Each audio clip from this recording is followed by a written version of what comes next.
देखिए,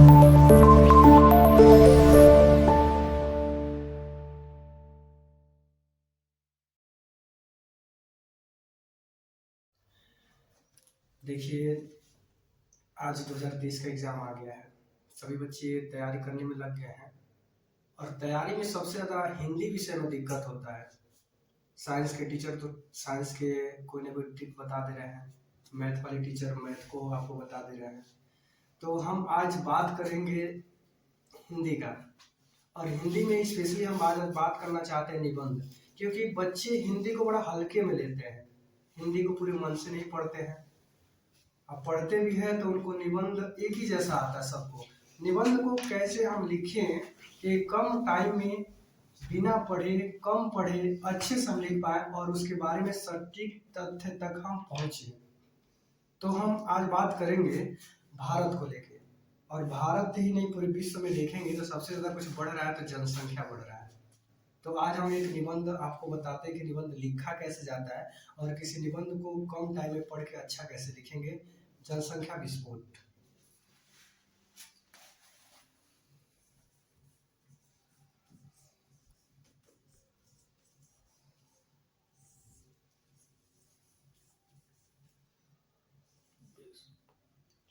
स्फोट है ना,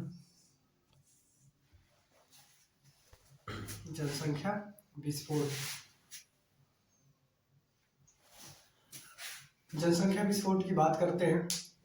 जब भी हम निबंध लिखते हैं तो पहले चीज हमें ध्यान रखना चाहिए कि जब भी हम निबंध शुरू करेंगे तो सबसे पहले हम प्रस्तावना लिखते हैं और अंत में उपसंहार लिखते हैं हिंदी में। ये दो चीज निश्चित है कि किसी भी निबंध को लिखेंगे तो पहले आपको उसकी प्रस्तावना देना होता है और लास्ट में आपको उपसंहार देना होता है। और जिस भी मुद्दे पे आप लिख रहे हैं उसके 1 2 3 हेडिंग करके लिखना होता है। तो हम प्रस्तावना की बात करते हैं। जैसे हम जनसंख्या की बात कर रहे हैं तो जनसंख्या कैसे रिलेट कर रहा है उसके बारे में हमको बताना है। तो हम भारत की जनसंख्या की बात कर रहे हैं। भारत जब आज़ाद हुआ 1947 में, तो 1947 से पहले 1940 में भारत पाकिस्तान एक था, डिवाइड नहीं हुआ था।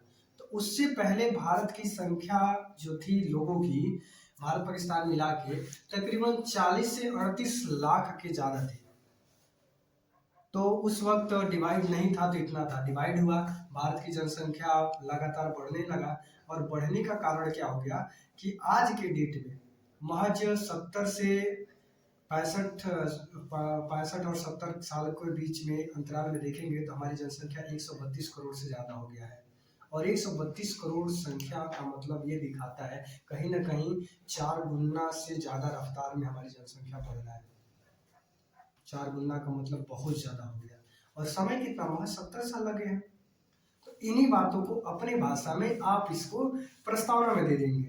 प्रस्तावना जैसे कंप्लीट होता है तो आपको बताना होगा कि जनसंख्या बढ़ क्यों रहा है, जनसंख्या बढ़ने का कारण क्या है। तो जनसंख्या बढ़ने का कारण सबसे आसान तरीका, पहले हम गांव से लेके चलते हैं। गांव में क्या है, मनोरंजन का साधन नहीं है। तो मनोरंजन का साधन ना होने के नाते अक्सर लोग परिवारों में रहते हैं, तो उनकी जनसंख्या बढ़ने का महज पहला कारण संसाधन का अभाव। दूसरी चीज, लोगों को जनसंख्या से होने वाली खामियां यानी नुकसान पता नहीं है। हमारे घर की आय कम है फिर भी जनसंख्या लगातार बढ़ जा रहा है। तो हमारा क्या, शिक्षा कम हो रहा है। तो शिक्षा के अभाव में शिक्षा नहीं समझ में आ रहा है कि शिक्षा हम ले, उच्च क्वालिटी की शिक्षा ले और अपने घर परिवार की आय को बढ़ाएं, तो इसलिए जनसंख्या बढ़ रहा है। जनसंख्या बढ़ने का दूसरा कारण क्या है कि पहले मृत्यु दर ज्यादा था, जन्म दर कम होता था। मृत्यु दर का मतलब आप पूछेंगे, पता करेंगे तो पहले हैजा नाम का एक बीमारी चलता था तो गांव का गांव खत्म हो जाता था। लेकिन मेडिकल फैसिलिटी इतना बढ़ गई है कि आज कोरोना काल में कोरोना जैसे बीमारी आने के बाद भी मेडिकल ने उसे कोरोना को रोक लिया।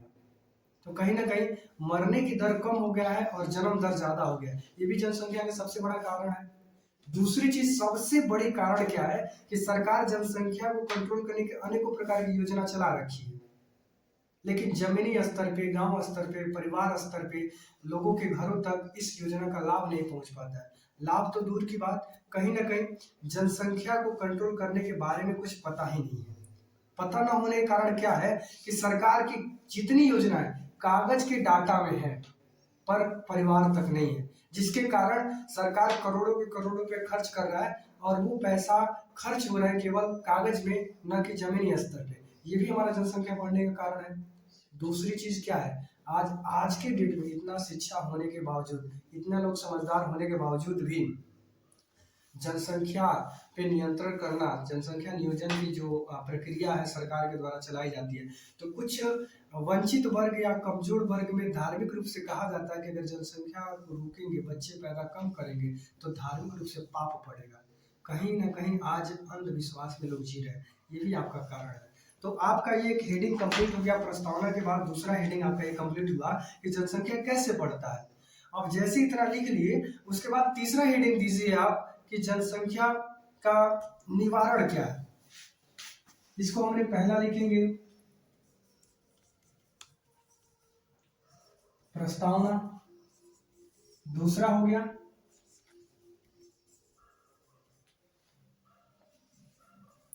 जनसंख्या की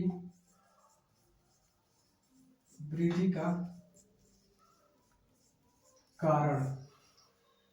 तो प्रस्तावना आपको समझ में आ गया, जनसंख्या की वृद्धि का कारण समझ में आ गया। अब तीसरा हमको हेडिंग देना होगा, जो होगा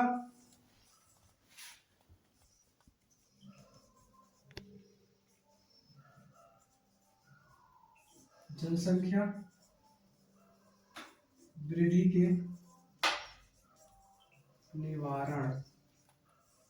हम जनसंख्या वृद्धि को कैसे रोकें, जनसंख्या वृद्धि को कैसे रोकें, इस पे हमें अब बताना होगा निबंध लिखते वक्त। तो मुख्य रूप से 5-6 शब्दों को समझेंगे तो आप निवारण लिख सकते हैं। जो कारण है उसी का अपोजिट निवारण है। संसाधनों को व्यवस्थित कर देना, संसाधन व्यवस्थित हो जाएंगे तो लोग अपने काम काज में बिजी हो जाएंगे, तो परिवार से दूर रहेंगे तो जनसंख्या कम होगा, पहला निवारण हो जाएगा। दूसरी चीज, आज शिक्षा बहुत आगे बढ़ गया है, लेकिन शिक्षा इतना भी आगे नहीं बढ़ा है कि लोग अपने परिवार की अर्थव्यवस्था को समझ सके, अपने बच्चे को क्या पढ़ा के क्या बनाया जाए ये समझ सके। इसलिए शिक्षा को सही मायने में देना, हर परिवार तक शिक्षा पहुंचाना, इसको हम सुधार कर दें तो हमारा जनसंख्या निवारण हो जाएगा। इसके अलावा सरकार की जो योजना कागजों में है उसको गांवों तक पहुंचाया जाए, जो योजना कागजों में है उसके परिवार तक पहुंचाया जाए, लोगों को जागरूक किया जाए, कैंपेन किया जाए। इन बातों को जैसे आप लिखेंगे तो निवारण में आ जाएगा। और दूसरी चीज, धर्म के नाम पे जो आडंबरा चल रहा है, धर्म के नाम पे लोगों को पाप दिखाया जा रहा है, ये बताया जाए धर्म जो है हमारा विश्वास है। और विश्वास क्या चीज होती है, विश्वास और अंधविश्वास के बीच में एक महज छोटी सी पट्टी होती है, मान लो तो विश्वास और न मानो तो अंधविश्वास। वैसे ही हमको लोगों को बताना होगा कि जनसंख्या हमारे लिए अभिशाप है। अगर जनसंख्या बढ़ती रहेगी तो हमारी परिवार की आय कम होता रहेगा और हम गरीबी की तरफ जाते रहेंगे। और एक दिन ऐसा विस्फोट होगा कि आज हम खाने के लिए मर रहे हैं तो कल सांस लेने के लिए मरेंगे, लड़ेंगे। तो जनसंख्या निवारण का ये कारण हो सकता है। अंत में आप लिखेंगे उपसंहार।